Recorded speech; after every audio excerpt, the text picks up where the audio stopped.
Welcome to the Jim Florentine Comedy Metal Midgets podcast on riotcast.com.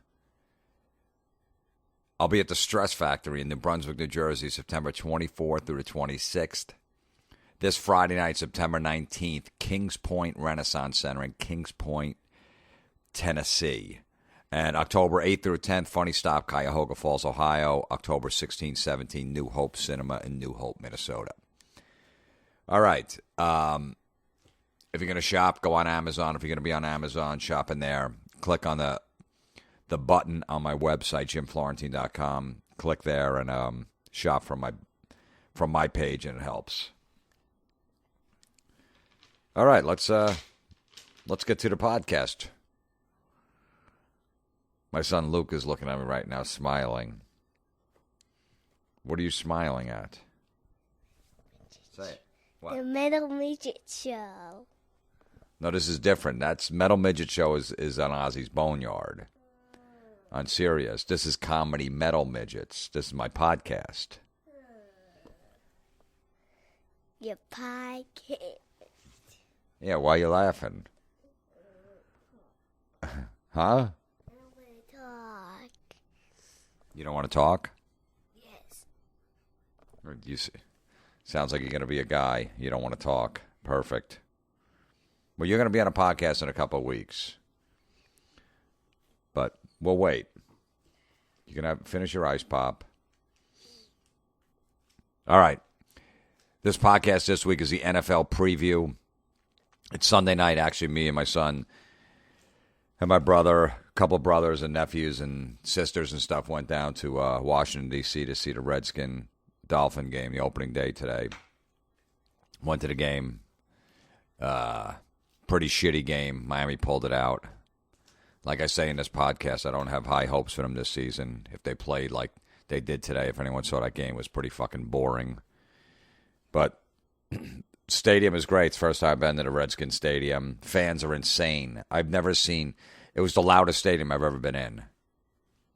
For a team that sucks, I can't believe how much the Redskin fans support it and how much they yell. Half the stands are standing the whole time, the whole game. They don't even sit down. That's how much they're into it, going crazy. Super loud, so I do respect that. Hardcore Redskin fans, even though you guys are going to have a 4-12 season. I met RG3, actually, after the game. He was a pretty nice guy. I don't know what that has to do with anything, but... yeah, so... All right, let's get to it. The NFL preview. I trash Roger Goodell as usual. My buddy Jason Lawhead is on it with me. Jason's a comic friend of mine, originally from Cleveland, living out in L.A. now. We just did a bunch of comedy shows together this past week. He's a big NFL fan, so me and him did it together. He's got a lot of knowledge on the NFL, and he's got a lot of anger and rage, too, so it's perfect. All right, so here it is. The upcoming NFL season. And then the song at the end I'm going to play is a band called Act of Defiance. It's a new band on Metal Blade Records that it's Glenn Drover from formerly of Megadeth, right? And Chris Broderick, formerly of Megadeth, guitar player and drummer, recently left like late last year, formed their own band. And the new album came out a few weeks ago. I'm digging it a lot. Band called Act of Defiance, and the song's called Throwback. Check them out if you like it. And here's to the new NFL season. All right, I'm backstage. I'm in fucking La Jolla, San Diego, whatever, California. Comedy Store. I'm here with Jason Lawhead, comic, originally from Cleveland, big sports guy. So we're going to do our NFL preview fucking podcast, and he's going to use it as his podcast. I'll use it as mine. Yeah, man. What's up, Jim? This is awesome. We got a little background music from the showroom as we record. We got Lou's Lounge. Lou, the longtime piano player here. This is kind of one of my home clubs, which is cool. I'm glad I got to do this with you the first time you ever got to do it. Yeah, this is my first time here, which I'm excited. I would stay in town to see the Charger game. I guess they're playing the Lions opening day. Yeah. We're recording this on a Friday, 2 days before opening day.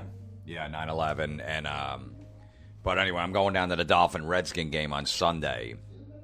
So opening day down in D.C. So I'm, a Dolphin fan. Another 8-8, 9-7 season. You're a Browns fan, so you got to be fucking miserable once again. Again, It's amazing. I mean, we just don't know what we're doing. We don't know how to run a franchise. We got an offensive line coach now getting suspended for assault and domestic violence. Our general manager just started. We're the only team where we actually are the ones to get the full suspension. Nobody, Tom Brady, nobody of these guys, Ray Rice, none of these guys who hit women, who cheat, whatever, they never served this suspension. Our general manager, I'm not saying he shouldn't, but we are the only one that never he's serving 4-game suspension, our GM, and it's the full one. Right, because he sent texts to the sideline to the coaches during the game or something. Yeah, exactly. And I said, I don't know what advantage did we get? What texts was he sending? Did he have auto uncorrect on? Well, I mean, because it didn't help. Yeah, I don't know, but it was funny because I remember that guy. His name is Ray Farmer, the GM. Yeah. The Dolphins wanted him as a GM. They wanted him bad, but the owner of the Dolphins, Stephen Ross, who's fucking ridiculous, says, well, you got to keep the coach, Joe Philbin. And the GM's like, no, I'm going to bring my own coach. And he goes, no. So the guy, Hickey, that got the job in Miami was the 5th choice. They wanted Ray Farmer bad. Ray Farmer said, nope, I'll go to Cleveland.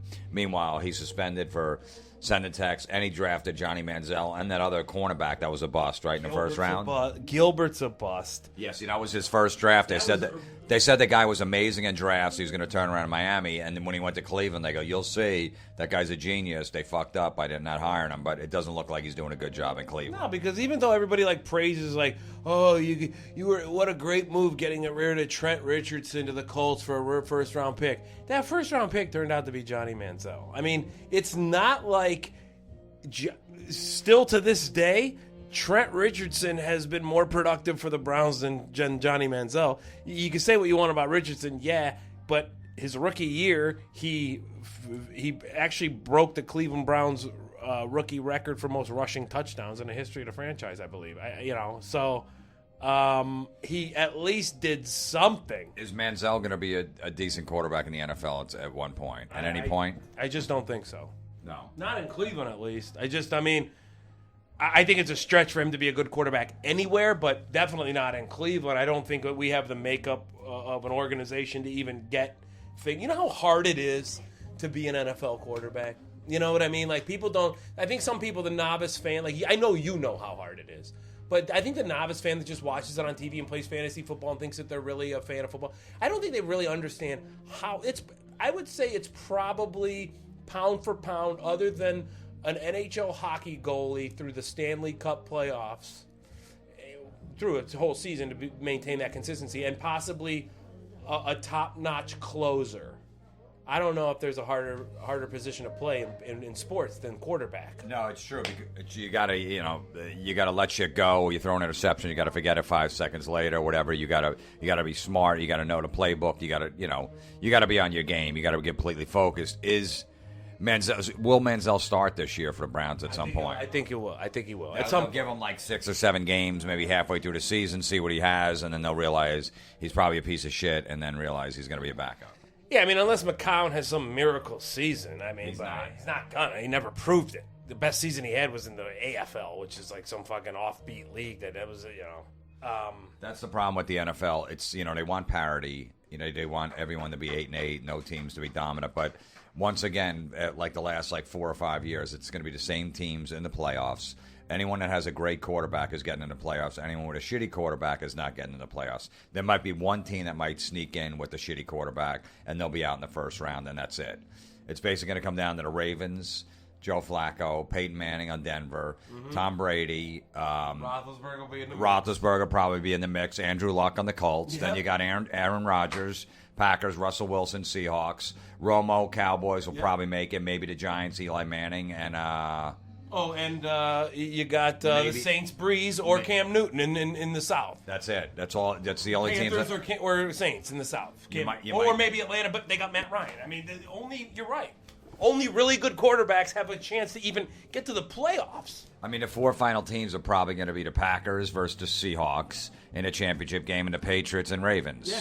Most likely, that's what it was last year. Yeah, I think that's what it's going to be again. The Colts could put up a good fight. I don't think they got the defense. The Colts could be there, and possibly, I'll tell you what, my dark horse this year, if they stay healthy, if Newton stays healthy, is the Panthers in the NFC. They're a dark horse. They played Seattle really, really good in Seattle for 3.5 quarters last year. And even though Green Bay probably should have beat Seattle as well, they were just as good as Seattle that day in Seattle. And they were playing their best football going out. I know the NFC South stinks, and there's probably people listening go, dude, the NFC South, they wanted the division at 7-9. I get it, but they were playing good at the end. Cam Newton's a winner. I think the guy's going to win something. I think he's going to go somewhere, especially in a Panther uniform. Their defense is solid. Don't they got a lot of injuries so far this year? Or no, I'm not in the preseason. I mean, everybody thinks. Yeah, but you know what? Look, Everybody's got injuries. But it's not if it's Cam Newton against Aaron Rodgers in a playoff game. Aaron Rodgers is going to win. It's always the better quarterback. 9 at a time. But when I will give you that. I will give you that on the blueprint. But if you're going to tell me in a season where I've got a great Carolina defense coming at Aaron Rodgers and he doesn't have Jordy Nelson, because he doesn't. Jordy Nelson's out for the year. Doesn't matter. They'll plug somebody in like the Patriots. Still have another fucking a white guy that fucking just gets wide open every time. Well, like we talked last night in the car on the way back from Ventura, you can't just win it with a good defense anymore, right? Like the old Dilfer Ravens. No, you can't. But I think Carolina's defense is really good, and they've got Cam Newton. I just think Cam Newton's a winner. I think, I don't disagree with Rodgers. Like, hey, if they got to go up against the Packers, no doubt, especially in Green Bay. But if they can, that's going to be a hell of a division. The Lions, the Vikings Teddy Bridgewater's good, and with AP coming back, the Vikings might make some noise this year. I think Bridgewater's going to come back down to earth. He didn't have a great first season. He's going to get better. I don't think so. I think the league's going to figure him out like a Mark Sanchez, and then the second year he's just going to go. You'll see what real quarterback he is his second year. I think once a Belichick or something, a defense goes after him, figures him out, and finds a weakness, every team's going to jump on that bandwagon. So we'll see. I mean, I don't see the Vikings doing much. They still got Norv Turner there as an offensive coordinator. The guy's a fucking relic. In 1986, he was. Yeah, in 1992, he was good with the fucking Cowboys. I don't want to hear. He's a great offensive coordinator. Yeah, he also had like 11 All-Pros on the offensive team. When he was in Dallas, he had 11 All-Pros. Fucking Herschel Walker fucking trade has kept him in business for 20 years, so I don't want to hear it. But I just want. I loved last night, the opening game, Patriots and Steelers. The whole crowd, the Patriot crowd, was chanting, "Where is Roger?" Talking about Roger Goodell. Where is Roger? It's despicable that the last two opening days that the commissioner is not. Last year when the 49ers new stadium opened, he didn't go to that either because he was so hated with the Ray Rice shit. And then he doesn't go to opening night. This is the first time ever, they said in like the last 10 years, that a commissioner was not there opening night of football, and you can't even show your face in that fucking stadium. Yeah, dude, this is funny. This thing that we've done the last two gigs. We've done opening night together. Last year I was out in New York with you, like Connecticut, and then last night we were in Ventura, and I mean, this guy, it's when they say that this guy, I mean, the fact that he's kept his job this long is amazing to me. Well, the whole theory is that he makes the owners a lot of money, and he takes the bullet when the owners basically just tell him what to do because he works for the owners. Sure. He takes the bullet on him. They make him look like the bad guy, and he makes them a lot of money, and he's fucking ruthless. Like, he holds people up. He holds cities up for new stadiums, for Super Bowls, all that shit. He's a scumbag that will milk every dollar, and that's what the owners want. They don't want a new commissioner coming in that might have some morals. They go, you know what, we can't charge a cable company $3 a month for the shitty NFL network. That people don't want to watch, and we can't hold these people handsome and these PSLs and all this other bullshit and charge more and more and say, fuck you, we're the NFL, we can do whatever we want. So they're afraid they might get somebody in there, so that's why they keep this piece of shit there. Which, this whole fucking Tom Brady shit is beautiful because there was nothing there to begin with. It was that they were trying to catch the Patriots. They thought this thing was just going to be something in the offseason. They're going to talk about fucking air out of a football instead of the guys beating their wives, fucking raping women, and, and concussions and guys committing suicide because of the blows to the head. This will be a goofy little story that even The View will talk about. Tom Brady's balls, ha, ha, ha. And then fucking Brady challenged it.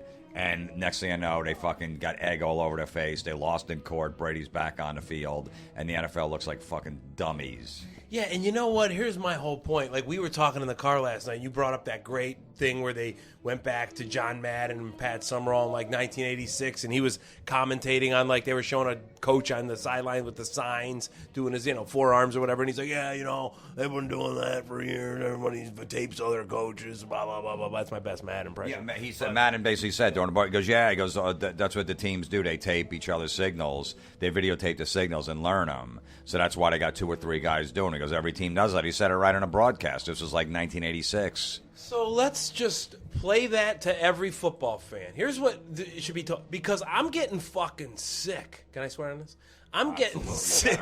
I'm getting fucking sick of this shit, all this shit being these side stories, all this bullshit about seeing side stories. Listen, as an NFL fan, viewer, and everybody, every fucking team, let's go back to the 1986 remark, every team should be doing every single thing that they can to win that football game. And it shouldn't even be exterior news. That should just be like, when you know what our CIA does, right? Right. And you just go do it, and we go on with our freedom as our life. I don't need to know about it. Listen, if everybody's cheating or trying to take the edge or steal these signs, text men, whatever, that's the game of football for the prices that they charge and the game that you want to see. Every franchise should be doing everything that they can to win and take every advantage. It shouldn't even be a fucking story. And then you wake up today, and what's the first thing about last night's game? Headsets.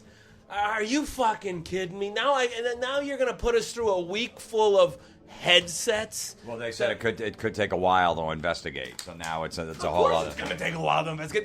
They love dragging the shit out. This is their Monday, Tuesday, Wednesday, Thursday, Friday, Saturday bullshit every day. It's like, who cares? Sort of headsets, sort of spiking, sort of deflatable. Everybody's trying to get their advantage. It's obviously, if the ball's inflation is that big of a rule, the league wouldn't just go, hey, let's touch them real quick and then give them to everybody on each side and let's play football. It's a fucking football.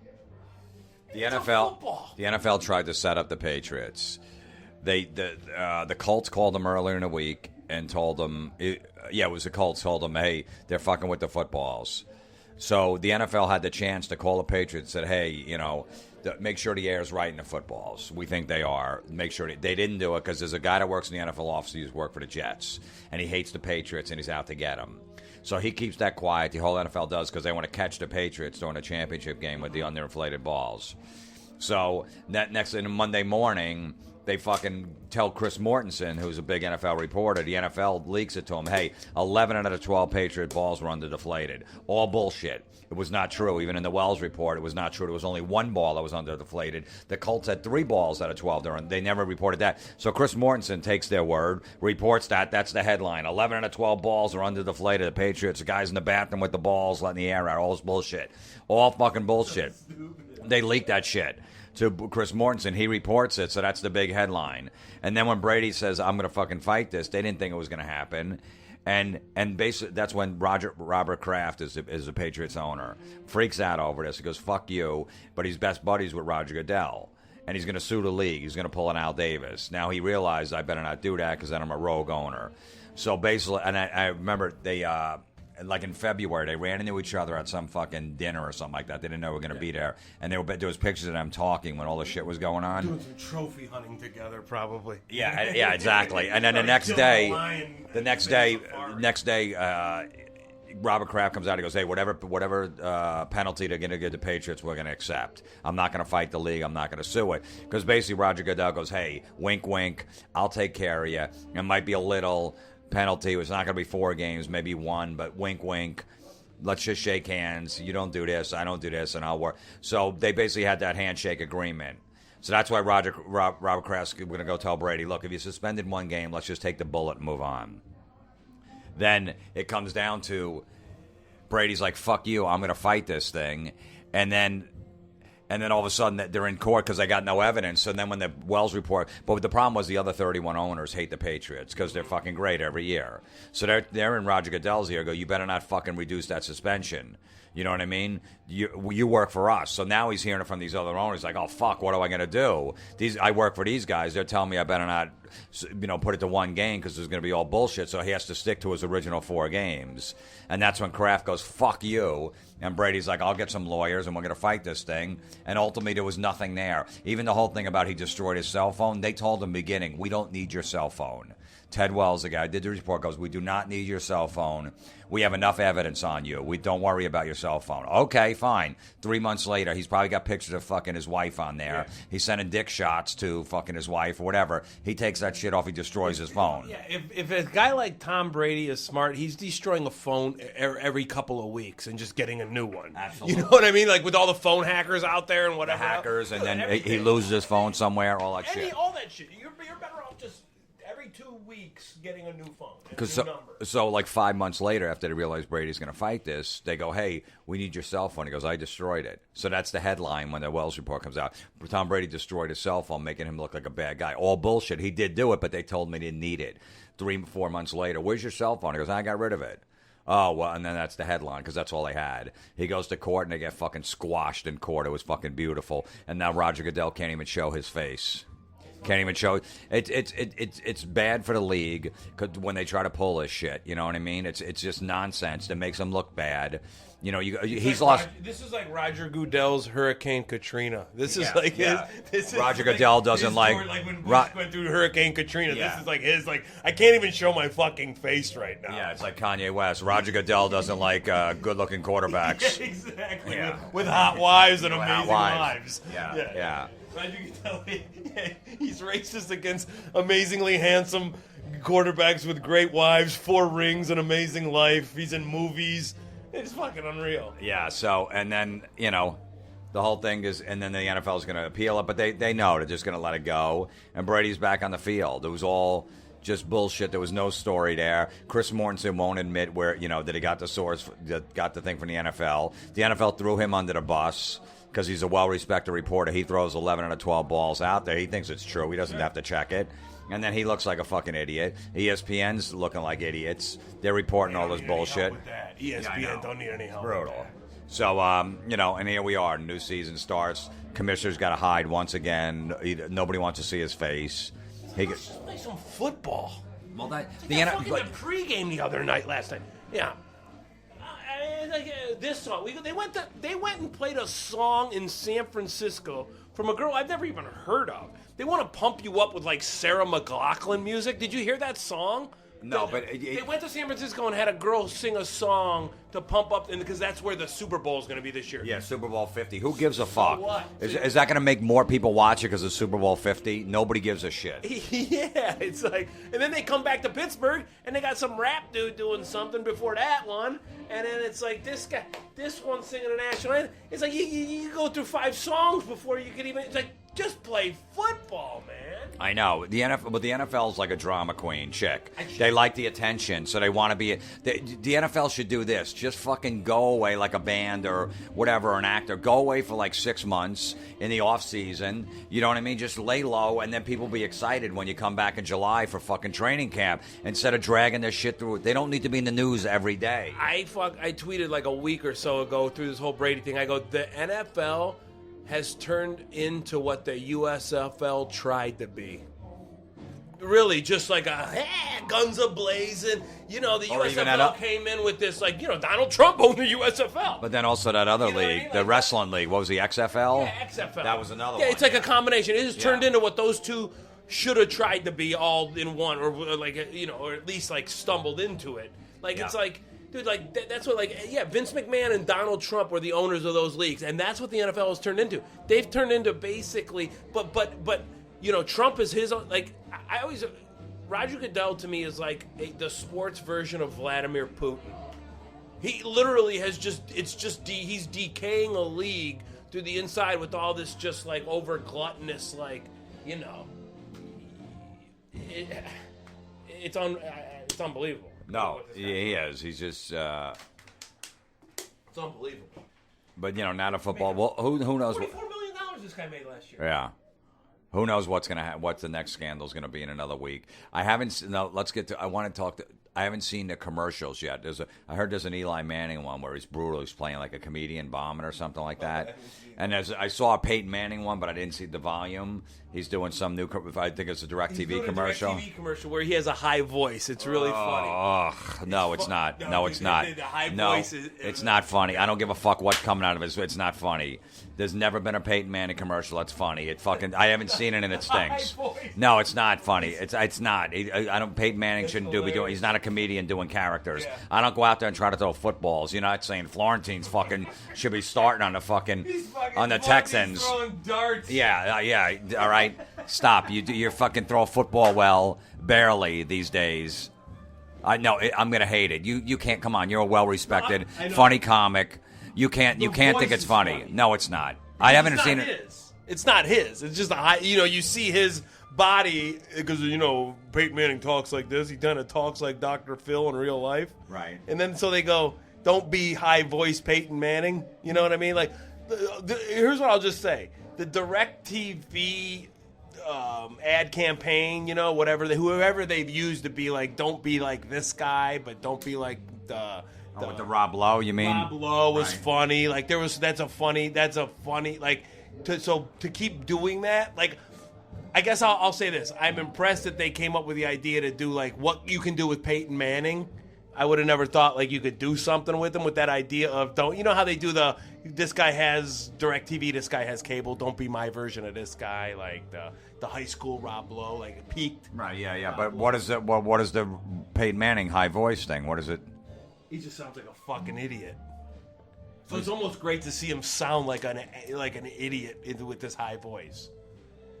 But what I'm saying is like DirecTV just keeps coming. I want to get rid of DirecTV, but I'm fucking still addicted to football, which pisses me off every day. Yeah. I pay $238 a month to fucking watch one channel on there, but I'm a baseball fan, a football fan, so I need DirecTV, those fucking scumbags. Stop with the commercials. We know if you're a football, baseball fan, you need the packages, you're going to get DirecTV. All right?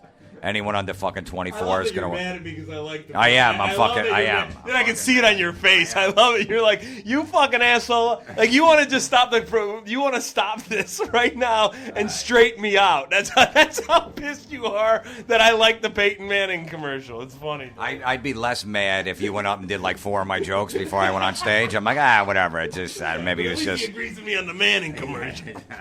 And I haven't even seen it yet, and I'm mad at it at the commercial because I saw something last night with the volume down. I'm like, ugh, I gotta sit through this fucking nonsense. They're doing one with Randy Moss too, which is like a petite Randy Moss, so he can't like reach the shelf. All right. Look, you need a fucking dish on your roof. All right, we know. Everybody in the fucking world knows about DirecTV. All right. No wonder I'm paying $238 a month for this fucking shit. Your fans could see your face right now. They know what it looks like. That's what I'm paying $238 a month to fucking pay Randy Moss and Peyton Manning to do shit commercials. Randy Moss is like wearing knickers.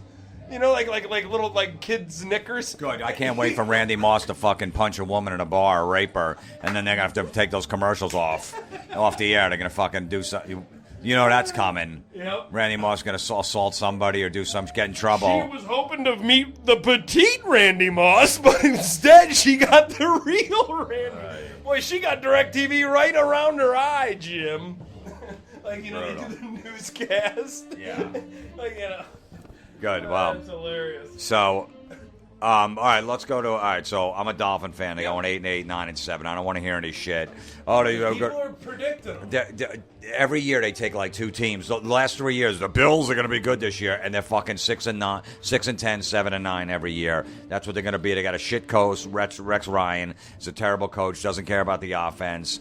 Fucking doesn't give a shit. Just he should be a wrestler, a pro wrestler, because he just shoots his mouth off. Yeah, I came here to win. Really? Get the fuck out of here. You came here to win? I came here to make the playoffs. Wow, what a fucking shock. He backed into him every year because the Colts or somebody would like take week 14 off and they'd back into the fucking game because he got they played Denver once. The only game Denver wouldn't play Manning. He got He got $27.5 million guaranteed 5-year contract. The Bills fucking threw money at him. When you get fired from the Jets and you run that fucking organization to the ground, and then you get of course he was going to go there. He's got no quarterback once again. He's starting a fucking third-string guy. Got it thrown 35 passes in 4 years, and he's their number one quarterback. I don't give a fuck who's on the Bills defense. They're going up against any offense or whatever, and you got a third-string quarterback that's going to make mistakes. Any good defense is going to beat a third-string or a shitty quarterback, Tyler. I don't even know the fucking guy's name. Tyrod Taylor. It's terrible. So you're going fucking 6-10, 7-9 once again if you're lucky. You're going to win a couple games here or there. Yeah. That's it. No team is going to win 10 games with a shit quarterback. It ain't going to happen. Miami's not going to win 10 games, and they got Ryan Tannehill, who's not a shit quarterback, but he's not a great quarterback. He's in the middle. How did Houston win 10 games with what's his name a few years ago? What was that guy's name? Matt Schaub. Well, he had some good years with was it Texans? I was saying they won. They won a couple. They won like a division title with him a couple years ago. If you're in a shit division, you might, like the Chiefs last year. I don't know if they won 9 or 10 or whatever, but then they were out. But you're not going anywhere with a shit quarterback, and most of the teams have shit quarterbacks. Yeah. The Jets aren't doing anything. I don't give a fuck about their defense. I don't give a fuck about the Bills' defense. Miami needed 6 players and said they signed Sue, and they give all the money to him. They're super thin. Any injuries, they're fucked.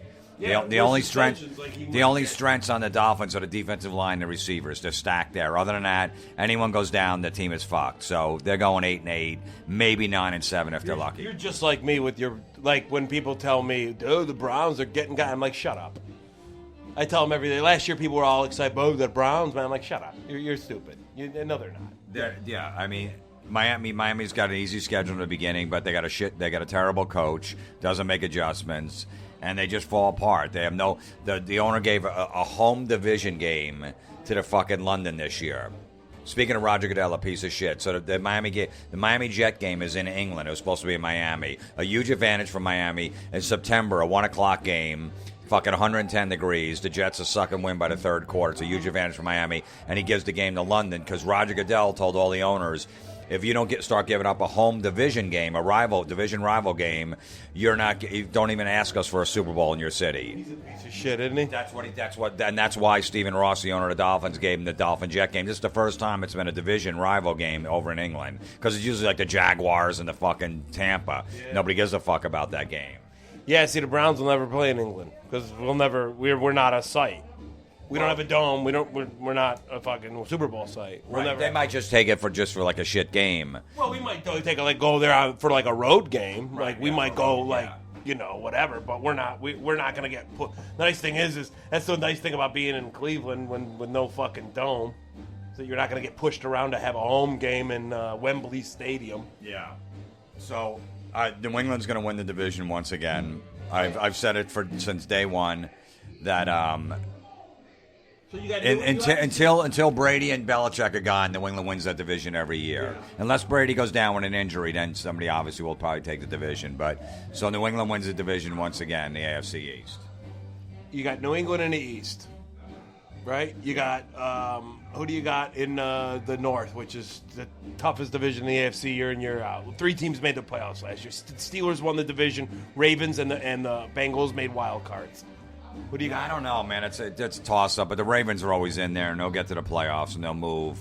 Even if they get in as a wild card, they'll still do that. They can play on the road in the playoffs, so they need some home games in the playoffs. They need to win the division. The Bengals always play them tough, but the Steelers got no defense at all. We saw it last night. They still got an offense, but no, they got no defense, a bunch of injuries. So I'm going to pick the Ravens in the North.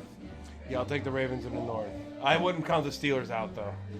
No, I don't either. And then you got who do we got? Then you got the Colts are a shoe-in for the South. Yeah, the Texans got Hoyer that was under.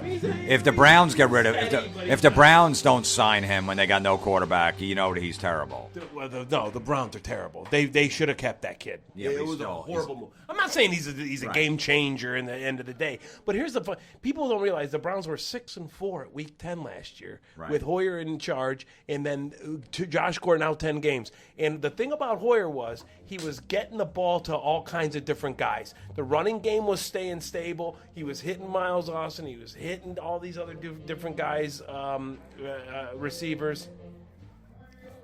And then we brought Josh Gordon back, and everything went to him. We went tunnel vision on Josh Gordon for the next 6 games.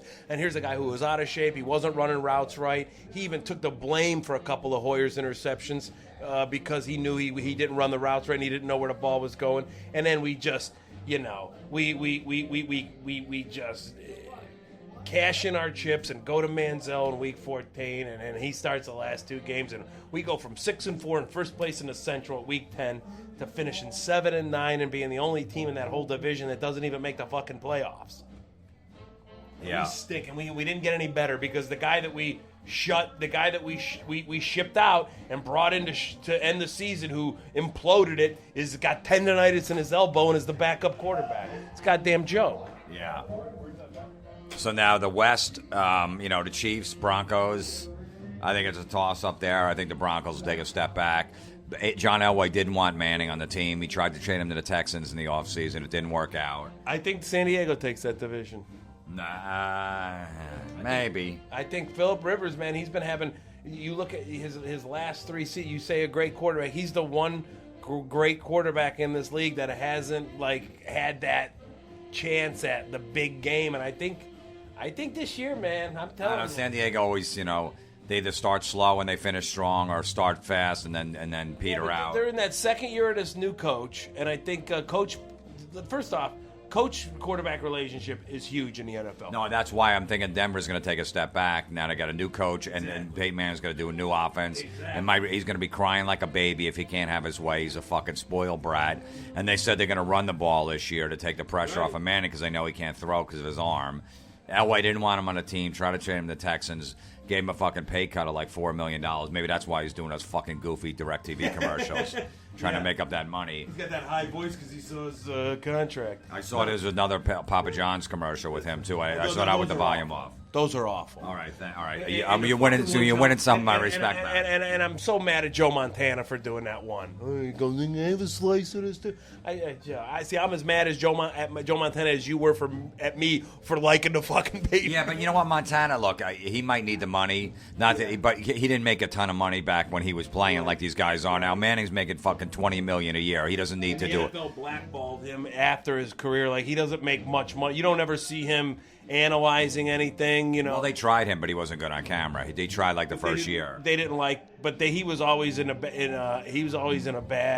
Him and Marino had a big falling out with the player. He wanted to cross the picket lines at that strike back in the day because they were defending Super Bowl teams. Like, not Marino. Marino wouldn't. Marino's a fucking blue collar guy from Pittsburgh. He wasn't gonna. No. Montana did. That's why Montana has like a bad post rep with the NFL, and a lot of guys don't like him because he told the players union screw you guys, man, we're going to play because he's like, come on. He's like, they knew that they had a chance to repeat, and they did actually. After that season got going with the regular guys, they won their second in a row. But whatever. Getting back to, we were just went on. I'm just hoping I'm just hoping they go 9-7, maybe 10-6. He has a shit year and then he retires. I've had enough of him. I'm enough of his mug. Yeah. I know he's good for the league. I don't want to fucking see him in commercials anymore. I'm sick of Peyton Manning. I'm sick of him changing the play at the line, doing his horse and pony show for fucking 25 seconds, whatever he's saying. I'm tired of it. I'm tired of his little fucking dink and dunk shit. Him crying if he doesn't get his way. So, I don't see if Denver makes a wild card. I think they're out in the first round. I think that there's no way they're gonna. No. They had their shot 2 years ago and they blew it. The NFC, I'm always hoping for the Romo. Fucking looked a lot better last year. I mean, he's been around a long time. They got rid of DeMarco Murray for no reason. Stupid. That was a stupid move. And Philly's got him. I know. So I don't know. The Giants are always kind of fucking on the fence. They always got a bunch of big injuries. Guys going down. Go out on the limb and say Eagles win that division. Maybe, but Bradford goes down. You got the worst quarterback in football, Mark Sanchez, behind him. So if Bradford stays healthy for a year, which he barely has his whole career, coming off 2 ACL surgeries, if he could stay healthy, the Eagles win that division. But I'm giving it to the Cowboys. I think he's going to go down, and Sanchez will come in for 3 or 4 games and go 1-3. Yeah, well, listen, I'm going to go Eagles. I think they're going to just play a style of football eventually. Now they got Chip in his 3rd year there. I think they're going to play a style of football. I think Bradford will stay on the field. And then you got, the North? Packers, Bears division, Lions, Packers all the way. I like that division. Lions are going to be good, and I'm telling you, I said it earlier, you don't agree, but I think the Vikings are going to make some noise. Well, look, they might be able to go 9-7 or something like that, but maybe make a wild card. But I'm talking about teams that go to the division round. Yeah, well, I think you're wrong about Teddy Bridgewater. I think, I do agree. Second season, sophomore, We'll see. You got to see what he, he's gonna be. because every quarterback is tested on that second year, and then that is whether that makes them an actual quarterback going forward for their career. I like the kid. And then, The South, I like the Panthers. Saints lost Jimmy Graham. They haven't. Saints lost a lot of players. Yeah, they're not the same team. Atlanta, you never know. They're one of those teams go terrible one year and then they're in the playoffs the next, and they got some guys. I mean, they got Julius Jones. They got some players over there. Matt Ryan can throw the ball. Yeah, I don't know. I'm not on faith in the Falcons anymore. I like the Saints lost too many guys. I like the Panthers defense, and I like Cam Newton. I think Cam Newton's a winner, man. Saints can't play on the road, so you're right. The Panthers take that division. Now the West, Seattle hands the down. Cardinals got lucky last year. Carson Palmer had fucking good 10 games before he got hurt. They'll be okay. They'll be decent. The Cardinals 8-8, 9-7, some shit like that. Rams will be a little bit better, but they ain't going to do anything in that division. They're not going to be. Rams got no. Who's the Rams quarterback again? I don't even remember. Yeah, who they get for that? Yeah, somebody terrible. So. Yeah, I mean they're done. Oh wait, they got Nick Foles. They traded Foles for yeah. So they're not doing anything. So Seattle, but I don't know. I think Seattle doesn't make it to the Super Bowl this year. Well. I mean, I think it's either Green Bay or Seattle. The NFC, I feel, is very little parity in the NFC. I think that it's really a two-team race. Maybe the Lions, but they're like a Browns type of organization that just hasn't proved that they could ever do anything the right way, especially in the postseason when they have had good teams. But Stafford and Calvin Johnson, dude, these guys are good, man. But I just it's the same old. They're the Lions. And the thing is, it's that whole thing. It goes back to the quarterback-coach relationship. That's why I think San Diego's going to be better. I think Phillip Rivers is now with this McCoy guy. They're established now. They get it all. I mean, Phillip Rivers and North Turner it was a horrible relationship, and he was still able to put up great numbers. But I think that look, the bottom line is the Chargers or the Lions are not going to be in the championship game playing for a Super Bowl. Yeah. So that's why I go by it. Like I get to that level. They'll sneak in. Miami could sneak in with a wild card. Who knows? Whatever. But they're going to be out the first or second round, just like those teams too. So, but to me, it's coming down. I think it's going to be like Packers Seattle championship game. Yeah, no, I think that's it. I think it's a two-team race out there, and like I said, possibly, but they have to prove it. They haven't proved it, and that's why it goes down to Rodgers, and Wilson and the relationships with their coaches, Brady, Belichick, Roethlisberger, Tomlin, Harbaugh, Flacco. Those are the guys when you look at it, and like you said. Now that Peyton Manning is got a new coach, Gary Kubiak, he's never worked with before. Luck and Pagano. This is almost like Chuck Pagano's like, if you don't get to the Super Bowl this year, then we got to start looking elsewhere. I predicted before Jim Harbaugh even took the Michigan job that he won't even finish that contract. He'll be back in the NFL. Will it be with the Colts? Back with Andrew Luck? I don't know. Will it be somewhere else? Dallas, if Jason Garrett can't get it done down there. But I think at some point, Jim Harbaugh will be back in the NFL before he even finishes that Michigan contract. Yeah, maybe. So I'm going Packers, Patriots, Super Bowl. Wow. And I don't know. I'm going to pick the Packers. I think they'll eke it out. Yeah, well, without Jordy Nelson, I'm going to say no to the Packers. I am going to say Super Bowl this year, Ravens, Seahawks. Who wins? Seahawks. They're good. They had a great draft, too. They had a great draft. They picked up some good young players that looked good in preseason. And I just think they're all on the same page, man. Pete Carroll's got it. He's got it down. All right, so there it is. You pick the Seahawks. I pick the Packers. Last year I took the Patriots in preseason. My preseason podcast. I took Patriots to win it all, and they won it all. Right. Yeah. All right, cool. It's Jason Lawhead. Jason, you got a podcast? Yeah. Lawhead's Court. Go to jasonlawhead.com. If you go to Jason Lawhead, LAWHEAD.com, you'll see my podcast, Lawhead's Court. It's also on iTunes and shit. And then got my videos, my YouTube. Follow me on Twitter. Yeah, man. I'll be actually. I don't know if you got any fans up in Montana, but I'm going to be at the Big Sky Comedy Festival, October 8th, 9th, 10th, and 11th. I'm really looking forward to that. It's a new festival. It's like 4 years. It's getting rave reviews. A lot of industries going up there. So they selected me, man. It was great. So I'm one of like only 30-some comics that got selected this year of all the entries, and I'm looking forward to competing, man. It'll be fun. All right, cool, man. And my podcast is Comedy Metal Midgets for Jason's fans. And fuck Roger Goodell and fuck Peyton Manning's high point. I want anyone to listen to this podcast when you see that commercial with that high voice and you think of me in front of my TV set, just picture the fucking disgust that's going to be on my face.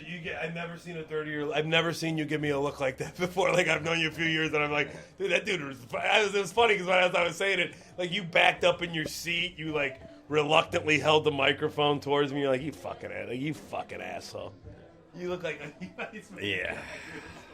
But like you know you're getting a text from me. It's the first time I see that fucking commercial. You're getting a text from me. I'm like, what the fuck were you thinking? I know already what I'm gonna write. I should just send it now, and I haven't even seen it. Just send it now. Yeah, just do it now, and then when you do see it, just send it again. All right, man. That's it. We'll see you next week. Peace out.